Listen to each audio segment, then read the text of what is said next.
relationship. Together, America and the United Kingdom are a beacon for prosperity and the rule of law.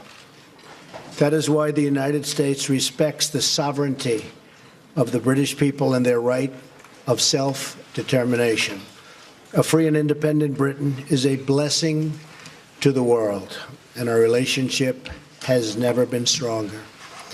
Both America and Britain understand that governments must be responsive to everyday working people, that governments must represent their own citizens. Madam Prime Minister, we look forward to working closely with you as we strengthen our mutual ties in commerce, business, and foreign affairs. Great days lie ahead for our two peoples and our two countries. On behalf of our nation, I thank you for joining us here today. It's a really great honor. Thank you very much. Well, thank you very much, Mr. President. And can I start by saying that I'm so pleased that I've been able to be here today, and thank you for inviting me so soon after your inauguration. And I'm delighted to be able to congratulate you on what was a stunning election victory. And as you say, the invitation is an indication of the strength and importance of the special relationship that exists between our two countries, a relationship based on the bonds of history, of family, kinship, and common interests. And in a further sign of the importance of that relationship, I have today been able to convey Her Majesty the Queen's hope that President Trump and the First Lady would pay a state visit to the United Kingdom later this year, and I'm delighted that the President has accepted that invitation. Now, today we're discussing a number of topics, and there's much on which we agree. The President has mentioned foreign policy. We're discussing how we can work even more closely together in order to take on and defeat Daesh and the ideology of Islamist extremism wherever it's found. Our two nations are already leading efforts to face up to this challenge, and we're making progress with Daesh losing territory and fighters, but we need to redouble our efforts. And today we're discussing how we can do this by deepening intelligence and security cooperation, and critically by stepping up our efforts to counter Daesh in cyberspace. Because we know we will not eradicate this threat until we defeat the ideology that lies behind it. Our talks will be continuing later. I'm sure we'll discuss other topics, Syria and Russia. On defence and security cooperation, we're united in our recognition of NATO as the bulwark of our collective defence. And today, we've reaffirmed our unshakable commitment to this alliance. Mr. President, I think you confirmed that you're 100% behind NATO. But we're also discussing the importance of NATO continuing to ensure it is as equipped to fight terrorism and cyber warfare as it is to fight more conventional forms of war. And I've agreed to continue my efforts to encourage my fellow European leaders to deliver on their commitments to spend 2% of their GDP on defence so that the burden is more fairly shared. It's only by investing properly in our defence that we can ensure we're properly equipped to face our shared challenges together. And finally, the President and I have mentioned future economic cooperation and trade. Trade between our two countries is already worth over £150 billion a year. The US is the single biggest source of inward investment to the UK, and together we've around $1 trillion invested in each other's economies. And the UK-US defence relationship is the broadest, deepest and most advanced of any two countries sharing military hardware and expertise. And I think the President and I are ambitious to build on this relationship in order to grow our respective economies, provide the high-skilled, high-paid jobs of the future for working people across America and across the UK. And so we are discussing how we can establish a trade negotiation agreement, take forward immediate high-level talks, lay the groundwork for a UK-US trade agreement, and identify the practical steps we can take now in order to enable companies in both countries to trade and do business with one another more easily. And I'm convinced that a trade deal between the US and the UK is in the national interest of both countries and will cement the crucial relationship that exists between us, particularly as the UK leaves the European Union and reaches out to the world. Today's talks, I think, are a significant moment for President Trump and I to build our relationship, and I look forward to continuing to work with you as we deliver on the promises of freedom and prosperity for all the people of our respective countries. Thank you. Thank you very much. Very nicely stated. Steve Holland. Where's Steve? Steve, yes. Thank you. You're going to be speaking tomorrow with the Russian president. Yes. What message would you like to convey to him? How close are you to lifting some of the sanctions imposed on Russia over its Ukraine incursion? What would you expect in return? And Prime Minister May, do you foresee any changes in British attitudes towards sanctions on Russia? Well, I hear a call was set up, Steve, and we'll see what happens. As far as the sanctions, very early to be talking about that. But we look to have a great relationship with all countries, ideally.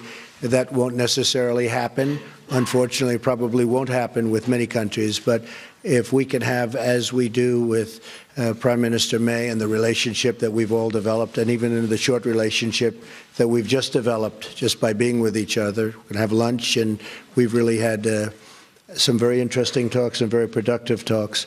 But if we can have a great relationship with Russia and with China and with all countries, I'm all for that. That would be a tremendous asset. No guarantees, but if we can, that would be a positive, not a negative. Okay? We have, as far as the UK is concerned, on sanctions for Russia in relation to their activities in the Ukraine, we have been very clear that we want to see the Minsk agreement fully implemented. We believe the sanctions should continue until we see that Minsk agreement fully implemented, and we've been continuing to argue that inside the European Union. Okay. Laura? Thank you very much, Prime Minister. Laura Kunsberg, BBC News. Prime Minister, you've talked about where you agree, but you have also said you would be frank where you disagree with the President. Can you tell us where in our talks you did disagree, and do you think that the President listened to what you had to say? And, Mr. President, you say... We'll see what she says. Mr. President, you've said before that torture works. You've praised Russia. You've said you want to ban some Muslims from coming to America. You've suggested there should be punishment for abortion. For many people in Britain, those sound like alarming beliefs. What do you say to our viewers at home who are worried about some of your views and worried about you becoming the leader of the free world? This was your choice of a question. There goes that relationship. On the issue that you raised with me, Laura, can I confirm that the President, I've been listening to the President and the President has been listening to me. That's the point of having a conversation and a dialogue. And we have been discussing a number of topics. We'll carry on after this press conference meeting and discussing a number of other topics. And there will be times when we disagree and issues on which we disagree. The point of the special relationship is that we are able to have that open and frank discussion so that we are able to make that clear when it happens. But I'm clear also that there are many issues on which the United Kingdom and the United States stand alongside one another, many issues on which we agree. And I think, as I said yesterday in my speech, that we are at a moment now when we can build an even stronger special relationship, which will be in the interests not just of the UK and the United States, but actually in the interests of the wider world as well. Very good. We have a great general who has just been appointed Secretary of Defense, General James Mattis, and he has stated publicly that he does not necessarily believe in torture or waterboarding, or however you want to define it. Enhanced interrogation, I guess, would be a word that a lot of people would like to use. I don't necessarily agree, but I would tell you that he will override because I'm giving him that power. He's an expert. He's highly respected. He's the general's general. Got through the Senate very, very quickly, which in this country is not easy, I will tell you. And so I'm going to rely on him. I happen to feel that it does work. I've been open about that for a long period of time. But I am going with our leaders. And we're going to win with or without, but I do disagree. As far as, again, Putin and Russia, I don't say good, bad, or indifferent. I don't know the gentleman. I hope we have a fantastic relationship. That's possible, and it's also possible that we won't. We will see what happens. I will be representing the American people very, very strongly, very forcefully. And if we have a great relationship with Russia and other countries, and if we go after ISIS together, which has to be stopped, that's an evil that has to be stopped, I will consider that a good thing, not a bad thing. How the relationship works out, I won't be able to tell you that later. I've had many times where I thought I'd get along with people, and I don't like them at all. And I've had some where I didn't think I was going to have much of a relationship, and it turned out to be a great relationship. So, Theresa, we never know about those things, do we? But I will tell you one thing. I'll be representing the American people very strongly. Thank you. How about John Roberts, Fox? Mr. President, thank you so much, Madam Prime Minister. It's my understanding, Mr. President, that you had an hour-long phone call this morning with President Enrique Peña Nieto of Mexico. Could we get an update on where the relationship is? Further to that, what do you say to your critics who claim that you have already soured a relationship with a very important U.S. ally? And, Madam Prime Minister, if I may ask you as well, are you concerned about the state of relations between the United States and Mexico? Sir? Well, I think the Prime Minister, first of all, has other things that she's much more worried about than Mexico and the United States relationship. But I will say that we had a very good call. I have been very strong on Mexico. I have great respect for Mexico. I love the Mexican people. I work with the Mexican people all the time. Great relationships. But as you know, Mexico, with the United States, has out-negotiated us and beat us to a pulp through our past leaders. They've made us look foolish. We have a trade deficit of $60 billion with Mexico. On top of that, the border is soft and weak. Drugs are pouring in. And I'm not going to let that happen. And General Kelly is going to do a fantastic job at Homeland Security. As you know, we swore him in yesterday. We have a really, I think, a very good relationship, the President and I. And we had a talk that lasted for about an hour this morning, and we are going to be working on a fair relationship and a new relationship. But the United States cannot continue to lose vast amounts of business, vast amounts of companies, and millions of people losing their jobs. That won't happen with me. We're no longer going to be the country that doesn't know what it's doing. And so we are going to renegotiate our trade deals, and we're going to renegotiate other aspects of our relationship with Mexico. And in the end, I think it'll be good for both countries. But it was a very, very friendly call. I think you'll hear that from the President, and I think you'll hear that from the people of Mexico that really represent him and represent him very well. And I look forward to, over the coming months, we'll be negotiating, and we'll see what happens. But I'm representing the people of the United States, and I'm going to represent them as somebody should represent them, not how they've been represented in the past, where we lose to every single country.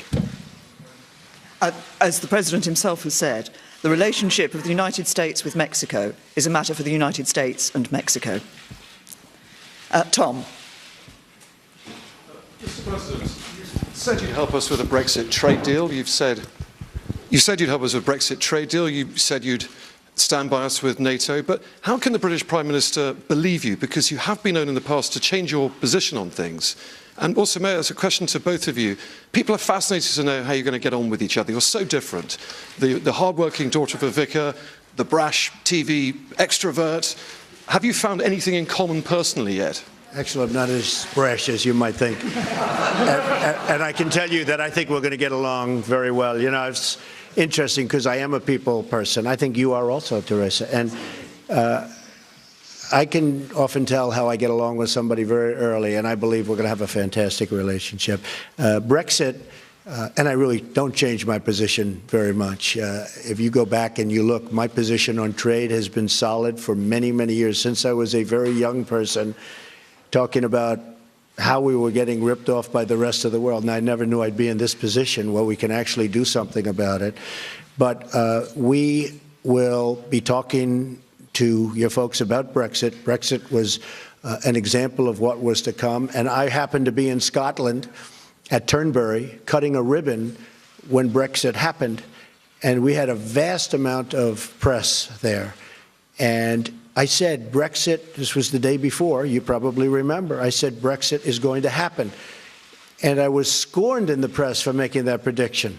I was scorned. And I said, I believe it's going to happen because people want to know who's coming into their country and they want to control their own trade and various other things. And lo and behold, the following day, it happened. And the odds weren't looking good for me when I made that statement because, as you know, everybody thought it was not going to happen. I think Brexit's going to be a wonderful thing for your country. I think when it irons out, you're going to have your own identity. And you're going to have the people that you want in your country, and you're going to be able to make free trade deals without having somebody watching you and what you're doing. And I had a very bad experience. I had something when I was in my other world. I have something in another country. And getting the approvals from Europe was very, very tough. Getting the approvals from the country was fast, easy, and efficient. Getting the approvals from the group, I call them the consortium, was very, very tough. But I thought Brexit, I think it'll go down, that it will end up being a fantastic thing for the United Kingdom. I think in the end, it will be a tremendous asset, not a tremendous liability. Okay? And just on the question you asked me, Tom, I mean, I think as the President himself has said, I think we have already struck up a good relationship. But you asked what we had in common.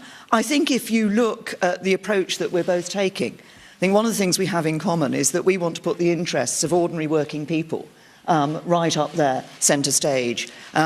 Those people who, they're working all the hours, they're doing their best for their families, and sometimes they just feel the odds are stacked against them.